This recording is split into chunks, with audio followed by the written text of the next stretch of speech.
ISTDP and the first step toward healing, creating a corrective emotional experience. Hi everyone, and welcome back to the channel.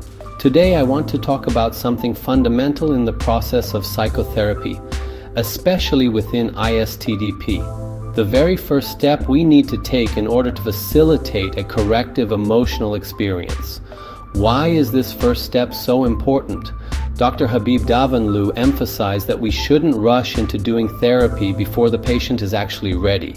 That readiness isn't about insight or verbal agreement. It's about whether the patient has reached a place where their unconscious conflict is starting to come into awareness, and the therapist is truly aligned with the patient's actual will to heal. Let me give you an example. In one case, a patient came in complaining of feeling stuck in relationships. He wanted help, but every time the conversation started to go deeper, he would shift the topic, intellectualize, or joke. The therapist, eager to help, kept pointing out patterns and defenses, but it only made the patient more distant. The turning point came when the therapist paused and said, "I notice that whenever we get close to something tender, something that matters to you, you change the subject. That makes sense. It might not have been safe in the past to let someone in, but I want you to know that I'm here with you, and I'm not in a rush. I want to understand what's happening for you, at your pace." That moment created the foundation of a healing relationship. It wasn't about technique, it was about stance. The stance of complex faith and empathy. So what is a complex faith in the patient?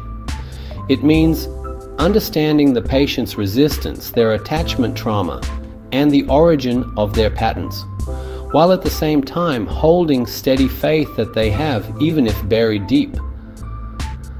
A wish to heal, to love, to be seen, to connect. It's easy as therapists to feel compassion for parts of the patient, for the hurt child or the compliant self, but we're not working with just parts, we're working with a whole person in conflict, and it's tempting to want progress more than the patient does, but healing can't be forced. It has to come from within them. In another case, a therapist noticed that every time the patient began to express anger toward a neglectful parent, she'd shift into guilt and self-blame. The therapist gently asked, "I wonder if part of you feels afraid that I might judge you for being angry, that maybe being angry feels dangerous or wrong." That acknowledgement created safety, and over time the patient was able to say, "I've never had someone allow me to feel this way," and still stay. That's corrective emotional experience in action. So what can we take from this? The first step is not about doing, it's about being.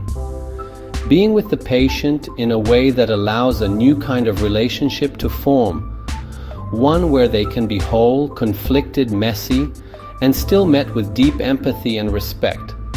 This stance is not easy. It's complex. It asks us to sit with our own discomfort, not rush ahead, and trust that the patient will move toward healing if we create the space for it. This is the real foundation of ISTDP. Not just a technique, but a stance of complex faith in the patient's wish to heal. Thank you for watching. If this video resonated with you, feel free to like, comment, or share your own experiences in the comments below. And I'll see you in the next video.